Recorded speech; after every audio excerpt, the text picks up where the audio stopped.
All right. Hello, my name is Brian Powers and I'm an interviewer for the Veterans History Project. And today we're in College Hill in Cincinnati, Ohio, and the date is April 10th, 2013. And today we're speaking with Robert Gaylord Gross, a World War II veteran. Thank you, Mr. Gross, for agreeing to be interviewed. Usually we start out by asking you, where were you born? Born in Covington, Kentucky. Grew up in Ludlow, Kentucky, and went to public school there and graduated from Ludlow High School. And your parents, what did they do for a living? My father was a stationary engineer, and at the time when I was born, he was working at the fair store, department store of 6th and Race Streets. And my mother was a housekeeper. Did you have brothers and sisters? Please? Did you have brothers and sisters? I have brothers and sisters. I have a sister and 2 brothers. Where did you fall into that? Were you the oldest, youngest, middle? Well, I fall second. I'm the second boy. Charles was first. Well, my dad had 2 marriages. His first wife died of pneumonia, and their son, Charles, he was 11 years old when I was born. So I'm the first from my mother's group. She had 3 children.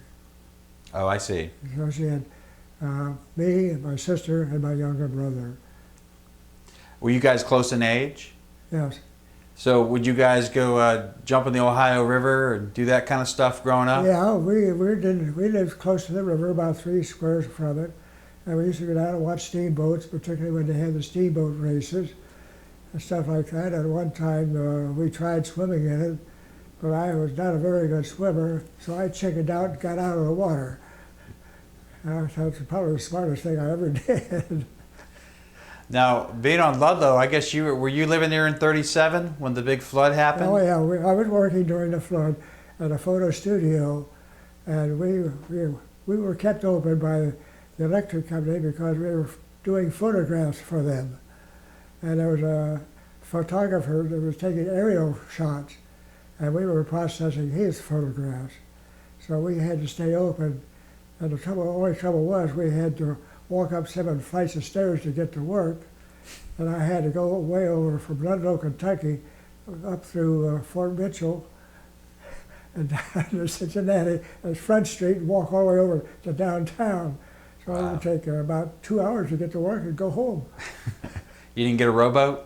No, no. So were you affected where you were living? You were living in Ludlow when the flood happened? Yeah. So did you have to move somewhere else? We were far away enough that we were not affected by the flood. Okay. We were uphill from it, and so I don't think, well, I imagine it would take another 60, 75 feet to reach our house, Yeah. at the most. Were you getting worried at any point? No, we were never worried. Yeah. Because it never got up on the end of the street down there. Yeah. So you went to high school in Ludlow. Yes. What year did you graduate? Graduated in 1936. And so what were you doing after you graduated? Well, I got a job working in this photo studio. I started out just running errands, and I had that for a week, and they needed a man in a dark room, so they broke me in, and I had that for a couple of years. Was that in downtown Cincinnati? Yes, downtown 6th and Sycamore.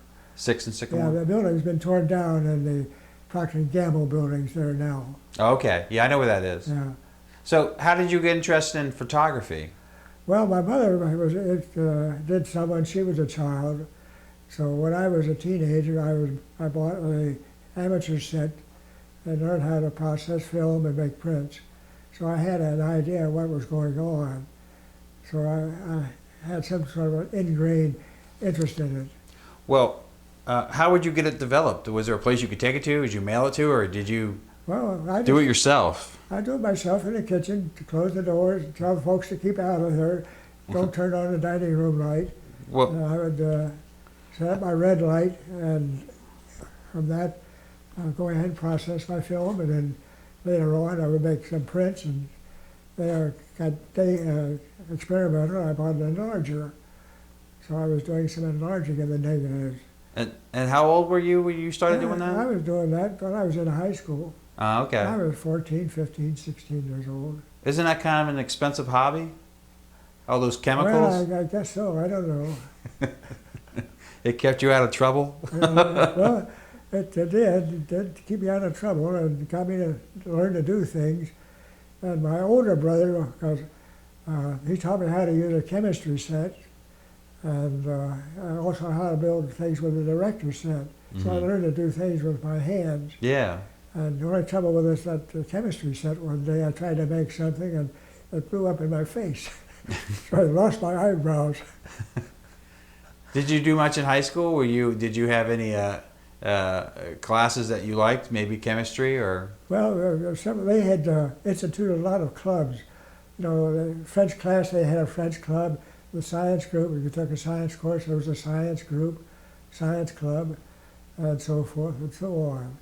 And so I never thought much about it at that time, but Ludlow seemed to be quite an advanced school for being back over in Kentucky. Yeah. Most people think, be sure you put your shoes on when you come. Now, eventually, you end up going to college. Can you tell how that came about? Well, you're working in this photo lab in downtown. I was working in a photo lab, and I was reading a book on the history of religion. And my dad had a brother who was president of a college out in Iowa. Formerly, he used to be one down in Barberville, Kentucky. They took him out to Iowa. He always stopped and see my dad when he was in town. So I was asking him some questions, and he answered them, and we talked a while. In the morning when I got up, my mother asked me, how would you like to go to college? And so in the fall, I was packed up and sent to college. And they had a program out there that with the Civil Air Patrol, because I wanted to do some flying. And then in your junior year, you got 20 hours instruction. And so they also had a course whereby if you worked for the college so many hours a week, you got your meals. And I was rooming with a retired professor, and he had a free room, and I had to give him 9 hours of work a week. So that was 22 hours a week that I had to work just to get my room and board, plus 15 hours of classes. And so what year did you start? 1940, fall Okay. of 1940. And this school was where? Indianola, Iowa. It's about 18 miles south of Des Moines. It's got a bunch of old houses in it, which are from this old arts and crafts movement that started in the 20s. And some of their old houses have very unusual fixtures, and they're really at a premium. And I think I lived in one of those. Is it still around, do you know? As far as I know. Yeah. And Well, what was I like it? the address. It's 911 North B Street. What was the name of the college? Well, Dr. Miller, he taught economics. But what was it? Simpson College. Simpson College. Simpson College. Okay. Yeah.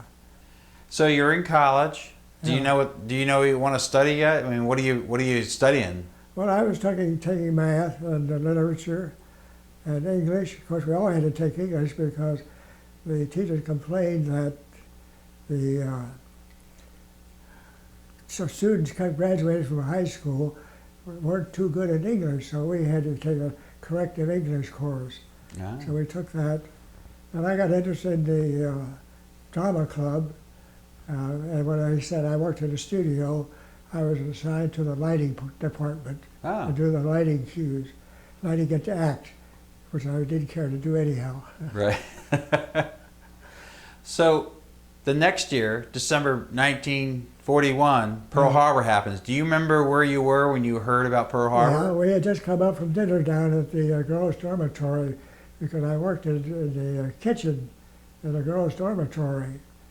And so after dinner was done and the place cleaned up, I was upstairs talking to some of my classmates. And we were just sitting around talking, and somebody came in and said, they're bombing Pearl Harbor. So we went to a radio and got that and listened to it. So that was our way of finding out. And so it got kind of quiet after that. Had you heard of Pearl Harbor before then? Yeah, I never heard of Pearl Harbor. I had no idea where it was. So were you finishing up for that semester? Yes, I finished that semester, and I wanted to come back and do the next semester, but I couldn't get a deferment to finish up the semester. and I was going to be drafted in April. So I just packed, after Christmas holidays, we finished up the first semester. I packed up and went home and went out to Fort Thomas and joined the Army. There's nothing else to do except sit around and bum, and perhaps in a way it was a good thing I did. Right. And I found out I got some extra privileges. Now, why the Army? Why did you enlist in the Army? Well, I had no idea. I never thought anything about the Marines or the Navy or anything like that. There was Fort Thomas was out there, so you go out and join the Army. Mm-hmm. So that was it. But apparently from my classes are having math gone for us, the calculus, they decided to put me in the Air Force. So when you first joined, when you enlisted, where did you go first? Well, went through training, and then I made a mistake when I interviewed for photography, because they said, well, you've had experience, can you answer these things? And I missed one answer. And, well, we have a slang term for what he was looking for. He was looking for the term ferrotypes, and we always called them the pans. And they were really ferrotype pans, and so we just used the slang term pans. Mm-hmm. So they sent me to school to learn how to do photography their way. Oh, okay. And then the latter part I got working in camera repair and camera installation, taking vertical photographs and mapping in an airplane. We had an old C3, which was converted to a B-10. Well, where did you go to boot camp for training? Jefferson Barracks, Missouri, outside St. Louis. That's where you went after Fort Thomas? Yeah. I went down there for about, I guess 6 weeks or so, with what they call boot training. Yeah. Do close order drill and stuff. And they do some classifying, selection of where you should go and what you can do. And so from there they sent me to Denver. And that was pretty nice, because Denver was a nice town. The setting was wonderful out there. I wouldn't mind living out there. Of course, it's been boomed now since after the war. Yeah. So you went to Denver in 42? Yeah. And you were at a Air Force field out there? Yeah. What was it called? Lowry Field. Okay. Yeah, Lowry Field. So they sent you out there to learn photography their way? Yeah. Learn their way and do stuff. And so it was nice. And they also, then when we became instructors, we had the privilege of using the equipment for our own personal use. Yeah. Check out cameras and film, and go home, go back to the school and process it, make prints and all that sort of stuff at no cost. The idea was to keep up our skills. So how long did you, Well, you were taking classes? I stayed there till about September of 43. Okay. From there I went to Spearfish, South Dakota, at the Black Hills Teachers College. I was part of the training for a navigator.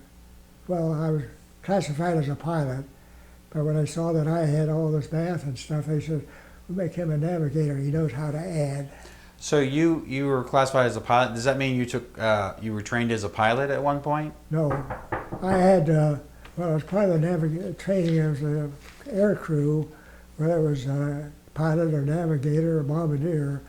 Where they sent us to the Black Hills Teachers College at Spearfish, and there is a town really by that name, and it's about 18 miles from Deadwood, and there's a town by that name. Right, that's where Wild Bill Hickok got shot, right? You know, they were teaching us first aid and stuff like that, history, public speaking, close order drill, physical training, and we had every Saturday we had to run 3 miles, and during the week we had to run a mile and a half, except when it got below 20 degrees. And how long were you there? I guess at least through the winter. Until about, I guess, late March. In March, they packed us up and sent us to California at Santa Ana Army Air Base. Oh, okay. And it was nice and balmy, and we could smell orange blossoms. The first time I ever smelled orange blossoms. And I could see these orchards, orange tree orchards. and from the train, and it was quite nice. Yeah, I bet that was a big of a difference, Yeah, huh? yeah. Oh, it was quite nice to get away from cold weather. When you were in Dakota, where were you sleeping at? What kind of Well, living arrangements? We had a dormitory there. Okay. The college consisted of 3 buildings. There was a gymnasium with a swimming pool. There was the administration building with classrooms and a dormitory. And this was an old dormitory built about 1870. And so I guess it's still there as far as I know. One of these old red sandstone buildings. Mm. So I've been back several times after the war, and the state took it over, so it's now part of Black Hills State. It's one of 3 state colleges that they have, universities that they have. So it took that.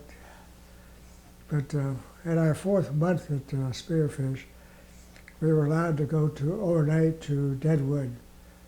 And so you could stay in a hotel, get away from military food and discipline and everything. And that was pretty nice. And the only trouble was I was gambling in Deadwood. And of course I never gambled because I had a course in probabilities. And if you take a course in that, you'll never gamble. And so I walked in and watched the people gamble and lose their money. So what sent you to California? Why were you going to California after Well, that? that was part of our training. There was some further classification.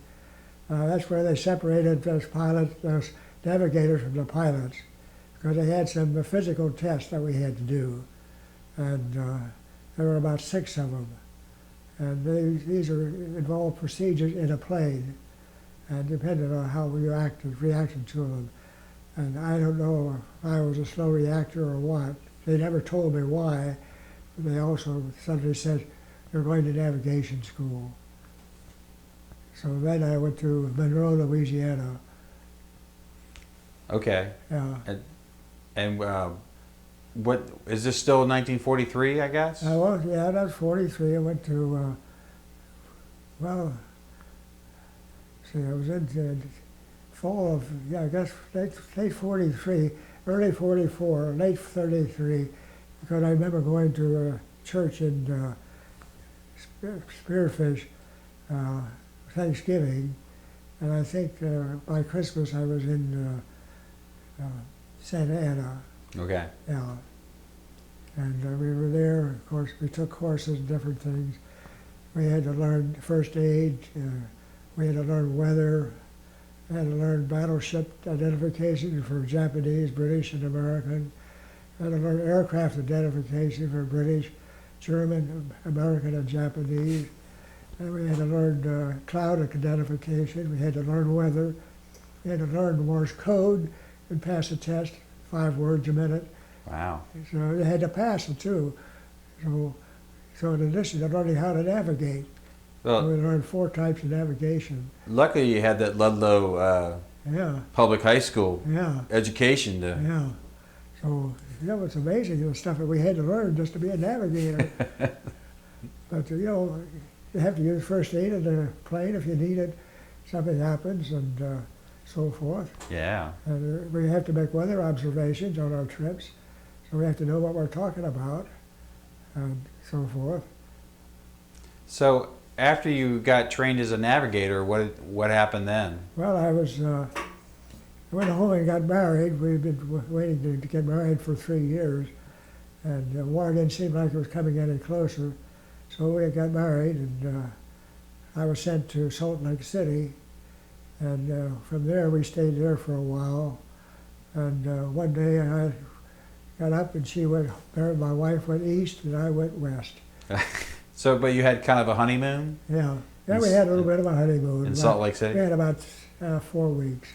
Oh, that's nice. Yeah, so Why Salt Lake City? Well, that was a classification point. And we were banked there, and then they sent us to a place called Fairfield Susan in California. And we'd stay there, and all we had to do was read the bulletin board in the morning to see if we were going out that night. And if we weren't going out, we could go into town. So we'd go into San Francisco. Oh, yeah. So that was a nice little free. And so all these brand new second lieutenants on, loose, no wires with them or anything. None of them were single. So we had a good time. We could talk about this later, but how did you meet your wife? I take it you met her here in Cincinnati. I met her back in about 38. The local YMCA at Parkway and Elm, they had started what was a co-ed club. Now this got started because the YMCA housed stenographic school. We worked both day and night courses. And a lot of these young girls getting out of high school would take some courses in stenography, shorthand, and typing, and all that stuff. And the Y had a dancing class afterwards, about 8 o'clock. And about 9 o'clock they had an hour of dancing. So some of these girls would stay and sort of grew. They brought their friends, and the boys brought some more of their friends in. Sure. And then we started having special meetings every week. Every Wednesday we'd have a meeting, a program. And on these 3-day weekends, like Labor Day, Memorial Day, we'd go to a camp, like one of Versailles, Indiana. And the boys on one side, the girls on the other. And we'd meet in the mess hall or the swimming pool. And there would be about 60 people on one of these trips. It would take 2 or 3 truckloads of them. Kind of seemed hard to believe. But they all had good ideas. And we even got a write-up in the Rotogravure section of the Cincinnati Enquirer one year. And it was a winter camp. We even had a winter camp down there.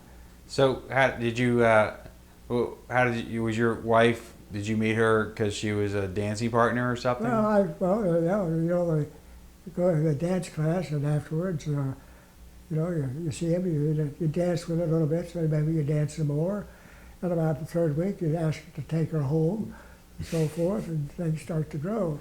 What did you guys do? What was your first date that you weren't at the part of the group? Oh, well, we were working there. We made bows and arrows and stuff, but we really didn't do anything because they didn't have the money. Yeah. Because this was the Depression.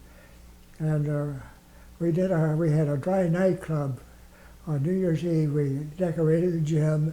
They bought one of these spinning balls that got lights shining on it. They fixed it up, and we had a 6-piece band.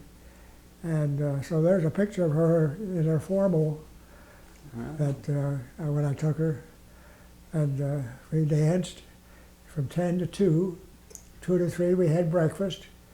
And 3 o'clock, let me call you sweetheart, and that was the end of the show. So the next day we come down and clean up the gym. So you guys got married, and then you had a little bit of time together, and then she headed back this way, and you went where next? Well, I went west. I went there to California, and they had a bulletin board, so they hauled us over to Fairfield Susan, Hamilton Air Base, and we got on a C-54, and 4-engine planes, and so we left at dark and went to Hawaii. So we went to Pearl Harbor, I guess it is, Hamilton Field. Well, they have a field down there. So we stayed there for a while. And, our owner said first available for aircraft to report to some place in New Guinea.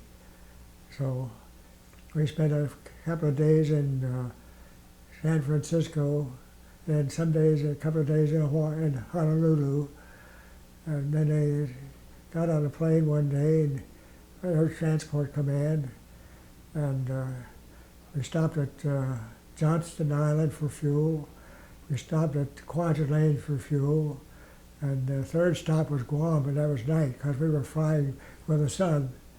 So we'd gone about 24, I guess about 3,200 miles that day. So you were the navigator? No, I was just riding deadhead. Okay. There was about 6 or 7 of us all going at the same time. I was saying, like, those islands are kind of hard to find out there in the Pacific, aren't they? So we spent the night in Guam and went over to the next morning where we went to Leyte, Tacloban Field on Leyte in the Philippines. And it was there that I knew my brother was nearby at Leyte, so I got a phone and I called him. I got to meet my brother there at Leyte for a while. So what year would this have been? Huh? What year would have that That been? would have been 45. Okay, so we won the war, or we basically MacArthur had returned Yeah. to the Philippines. Yeah. Well, he had returned. Well, yes, he had returned to part of it, and there's another story. Because some of the islands, like Luzon, was not free yet. That was not open, and there were some other ones like Mindanao, Mindoro, Palawan, stuff like that. But a lady and one island across the bay from that was pretty well occupied. Problem was, the Navy wanted to invade Formosa and take that and work there to take the Philippines. But MacArthur wanted, I shall return. And he won. And so they invaded the Philippines and cleaned that out, part of it. And some of my first missions were helping troop control, shooting up the Japanese people, army, in different islands. Oh, really? Yeah, in different places. And even on Luzon, now particularly on Luzon, we went up to Luzon. Well, that was later on, we went up to Luzon. There's a book out, I think you may have seen, it's called The Ghost Soldiers Yes. by Herman Side. Mm-hmm. And it's in two parts. The first part is a prologue. It was about 45, 50 pages. And the second part is the story of these ghost soldiers, which they made a movie of it, called it The Great Raid. Yes. And it was on TV. I read the book. You read the book. Mm-hmm. Well, you knew what happened there on Palawan. The Japanese had these American prisoners, and they Yes. called them in one day, and they tried to kill them all. Right. We went down, they took that island, and we went down and used that strip to go to Borneo. Oh, yeah? Yeah, but we didn't know about that because that was top secret stuff. Oh. But we stayed out there at the base, the base where the Japanese were where those poor GIs worked. And, well, see, that happened in December, and MacArthur was going into Luzon in January. Right. You know, Well, yeah, that's why they wanted to get those guys out before Yeah, that prisoner camp at Caban Antoine. Yeah. And I think that's a remarkable story. Yeah. Yeah. So I didn't. You were over in that area when that was happening. I thought you were in the Philippines after. But no, you were already over there then. Well, we were in the Philippines. We were doing stuff over Formosa, doing bridges and stuff and highways, and we took out the alcohol plants. Now our planes, we did not bomb from a high altitude. Our planes had 8 guns in the nose, and we flew at treetop altitude. And so what we would do, if there was somebody defending a place, like an anti-aircraft or something, they would try to take out that anti-aircraft with these 8 guns before they go ahead with the bombing. And so all the attacks were made at treetop altitude. And we got some photographs here of that. And one of the men who came here, that was in my outfit, he had a 4-foot piece of tree in his one left engine. Wow. But he couldn't get over the mountains to get home, so he found this auxiliary strip where he could land, and they fixed the engine so it gassed up and went on home. So you guys were assigned on what kind of aircraft? B-25. B-25. Yeah, they were.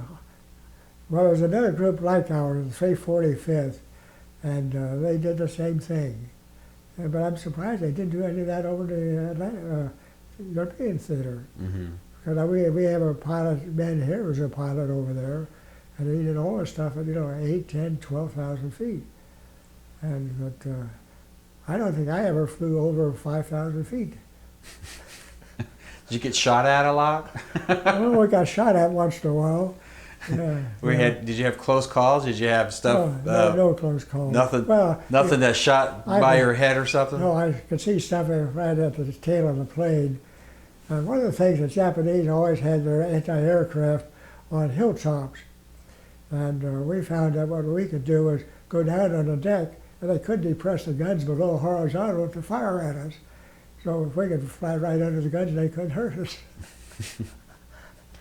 And so what were some of the assignments again? You were bridges? Okay? What were some of the things that you were supposed to bomb, your assignments? Well, it depends on what the target was for the day. We took out alcohol plants in Formosa and some highways and bridges. What was the strategy with bombing alcohol plants? Well, just we used to approach it from the eastern side of the island because the eastern side was hilly, and as you moved to the west, it sort of flattened out. So we came down the hill at treetop altitude, and we would use their guns for anything we could see. It looked like a good target. Because when you fire 1 second, you have 40 rounds in the air. 5 a second for each gun. So if you put 2 seconds, you're 1001, 1002, you got 80 bullets in the air. Yeah. So you weren't just a navigator, you were a gunner too, huh? Yeah, no, I didn't do any photography. I just observed. Did you have a handle? Were you shooting too from the No, plane? I didn't do anything. I just sat there and made observations and watched and crossed my fingers. Well, but you were the navigator, so what kind of equipment were you using? Well, I have a kit here that I use for navigation, and there's a computer there which we use to keep track of it. This? Yeah. Here. Now that's not complete because it's missing 2 triangles and a protractor. I'm going to hand this to you. But the important part of it is there.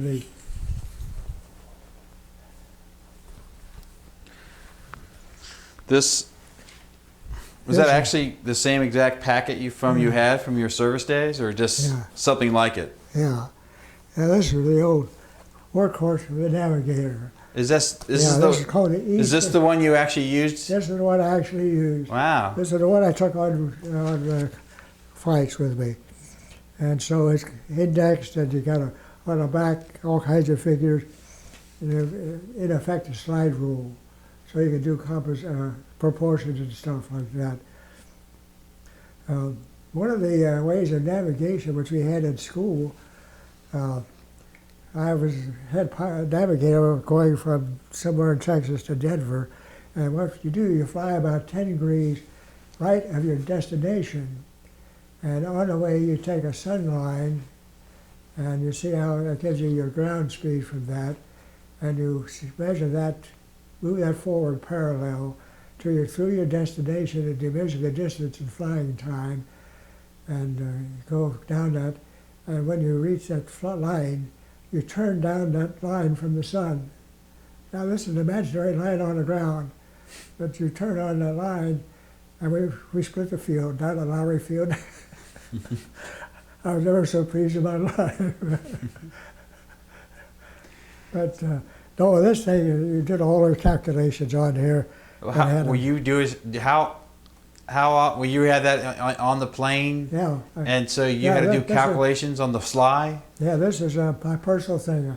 I took it with me when I got off the plane and when I got on the plane. Wow. Now, so what kind of calculations needed to do? Well, like just mostly we had follow navigation because we would put down the course reading on the compass, and then we had to adjust that for,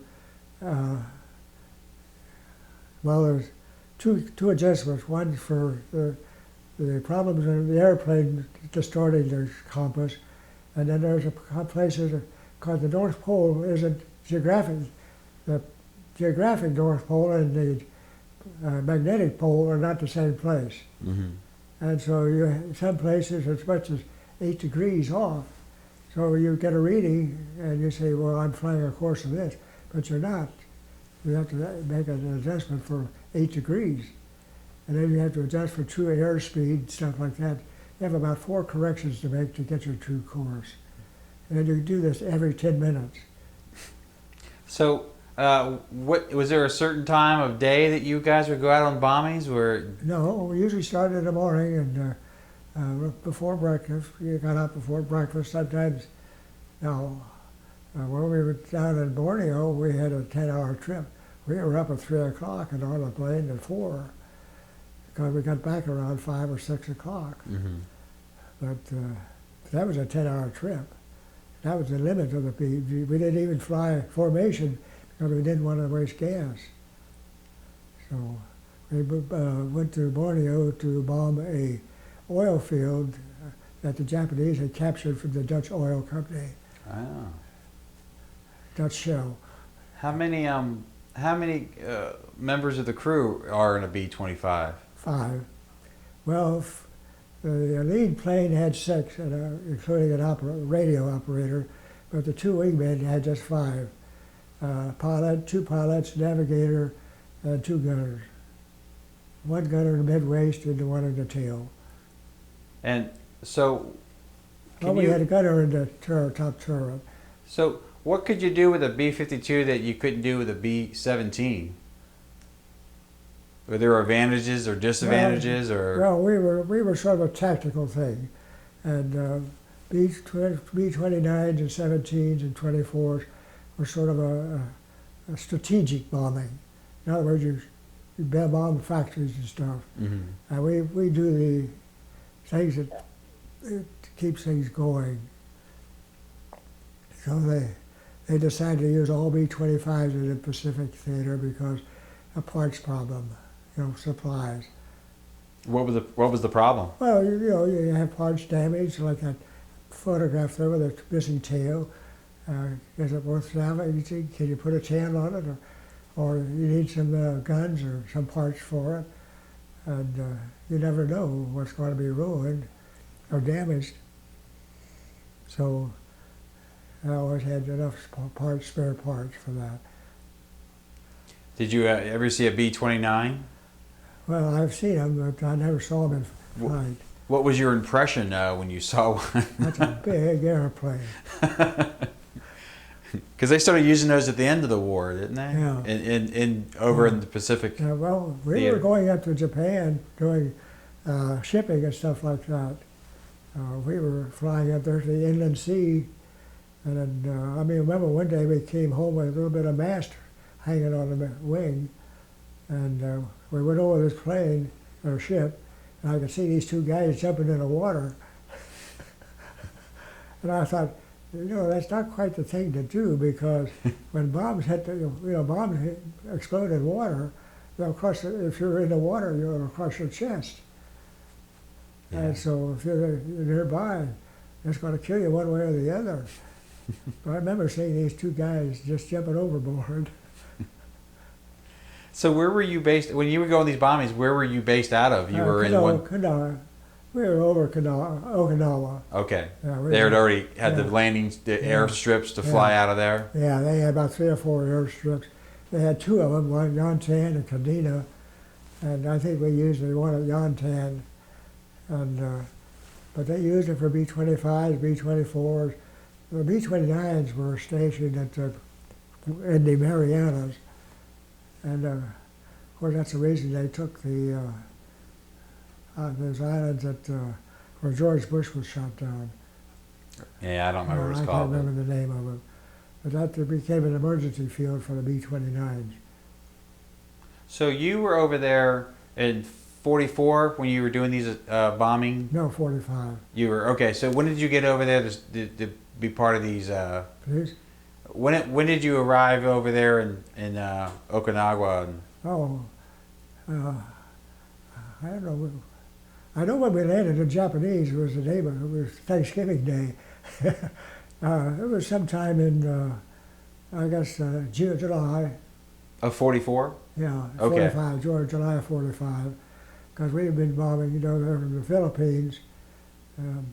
Okay, you were at the Philippines first, Yeah. and then you went to Okinawa. Then I went to Okinawa. So you were doing some bombing missions in the Yeah. Philippines, or Yeah. kind of over there? They get that done, and as I cleared that out, why we moved up to Okinawa to help up there. But when you Okay. were in the Philippines, where were you based out over there? Luzon, Okay. at Luzon Bay, that's where MacArthur invaded. So we were there. That was our base. And when did you arrive in the Philippines initially? You think it was in 44? I guess in 45, about, I guess March or so. Oh, I'm a little confused. Where were you in 44? Well, I was at navigation school.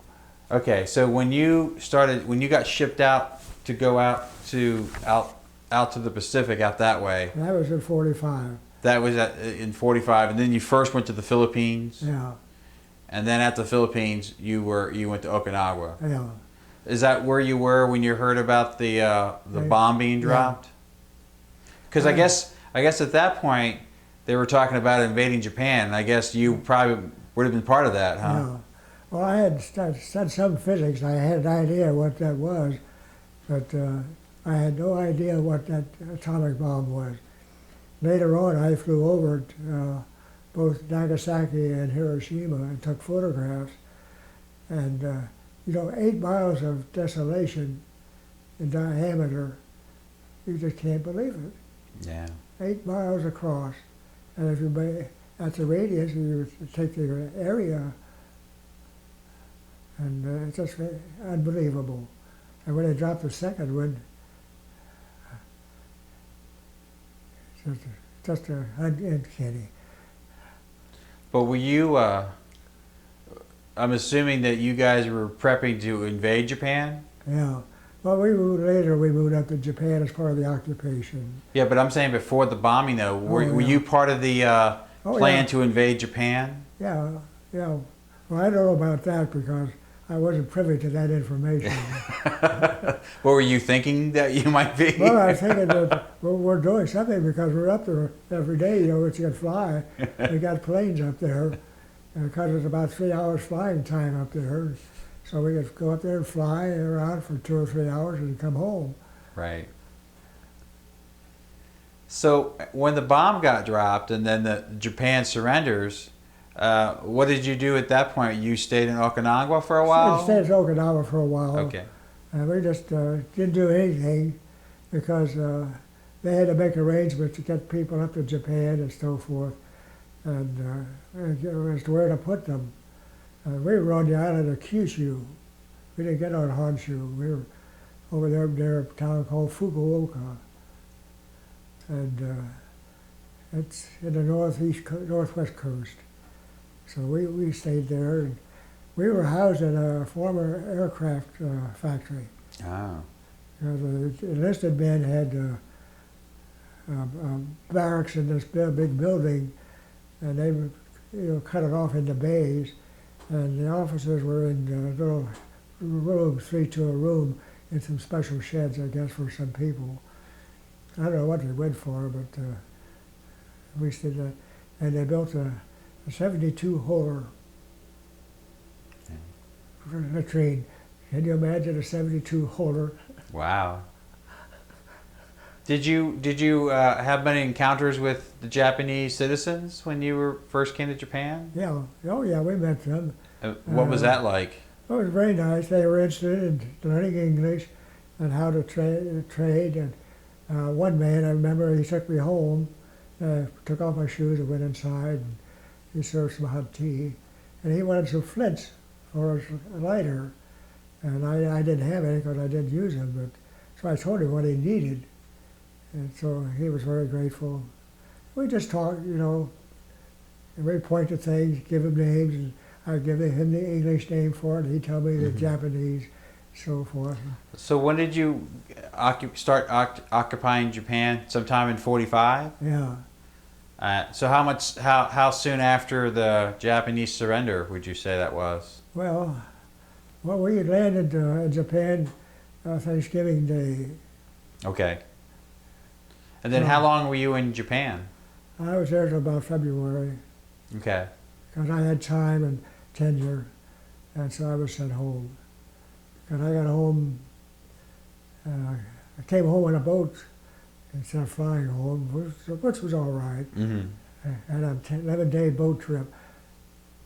Then we landed in Seattle, and so that was all right. But got processed there and sent east to Camp Atterbury, where they kicked me out.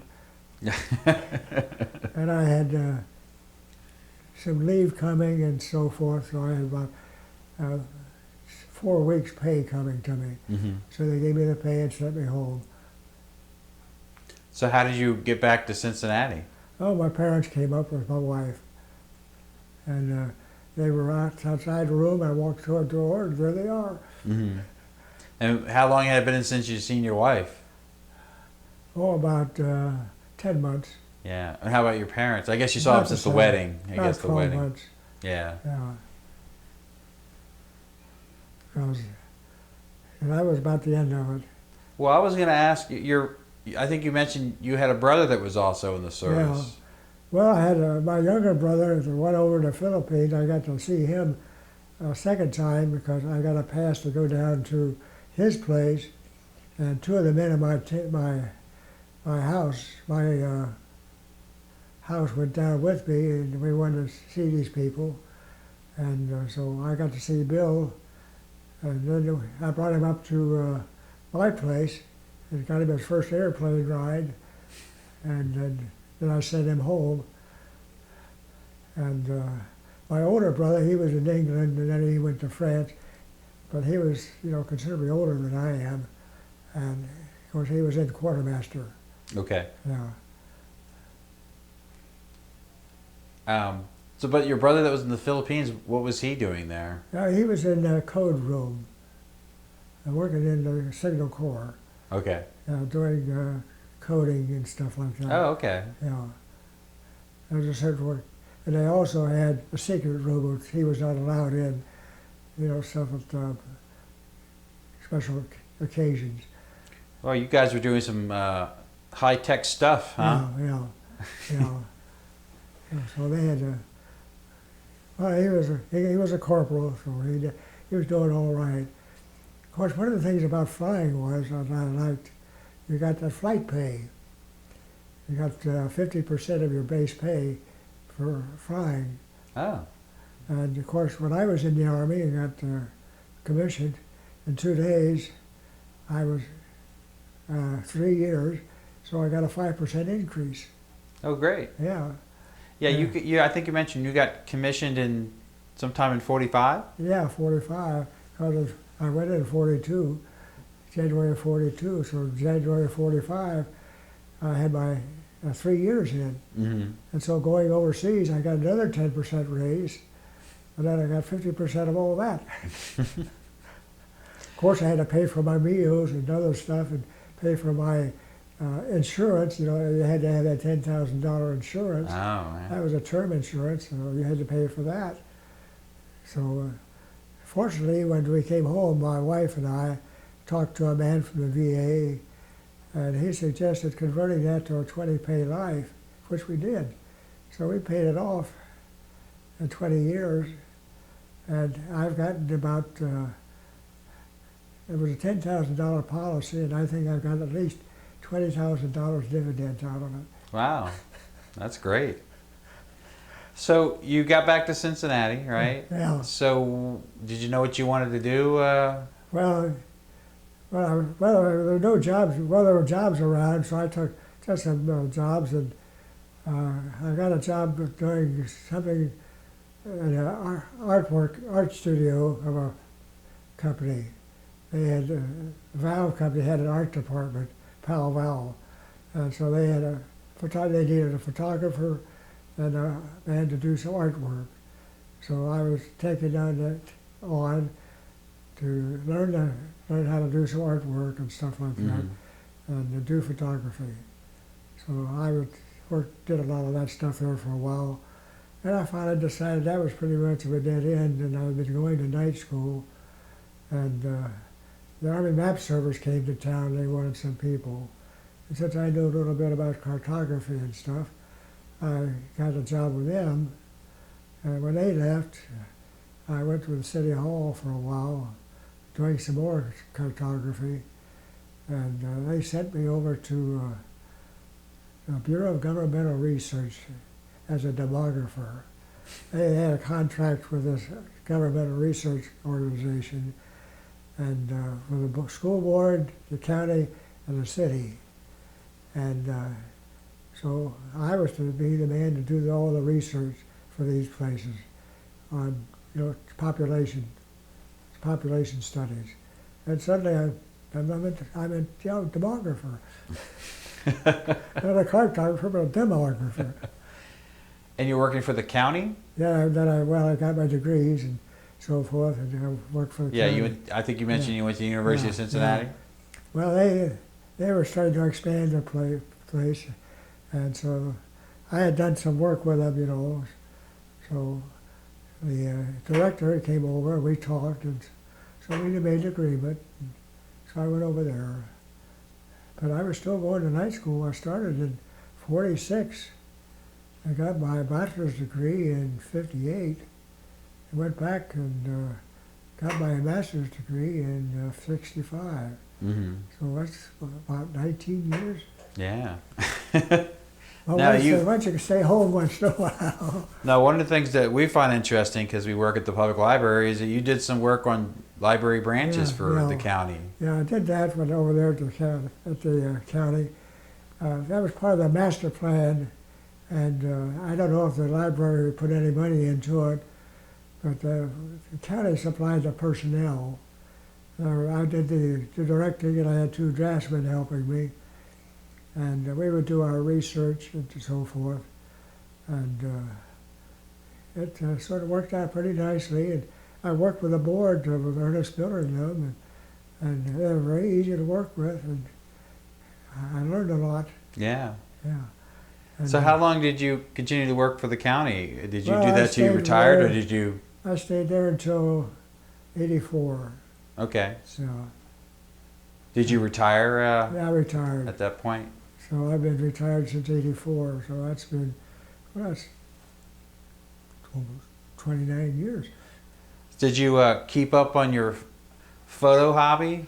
No, I didn't do much of that anymore. No. No, I had other interests, and we were married, and of course we were season subscribers to the symphony orchestra. Oh yeah. So we go to that every Saturday night, 26 Saturday nights a week, a year. So we had that. And we had other activities. And, Yeah. I had friends who worked at the members of the art club. Fiddled around over there, bought some stuff occasionally, Yeah. and just had a good time, taking it easy. Did you ever did you ever catch the bug to fly or anything? Did you ever want to No, pursue that? no. After I got my 10 hours flying it up at Spearfish, I wanted to get some more in, but never quite made it. So I guess it's just as well. Did you feel like any of your military training or education helped you with your post-war career? Yeah, I think some of the discipline was applied. Stay with the thing, do it, and find out what's wrong. Mm-hmm. And so you look out for that stuff. So I was pretty well pleased. They sent me on a lot of jobs down there. I was assigned to the Greater Cincinnati Beautiful Committee down there, which is a large organization of about 50 people, 50 organizations. The university and Xavier University and Cincinnati University and many businesses and stuff like that. I had that job for 2 years, and I got quite a bit of notoriety out of that stuff. Oh yeah. Yeah, had my picture in the paper a lot of times. But I worked with them, it was, I got to do these things. I was hosting a dinner for 230 people. Wow. So I sort of grew up. Yeah.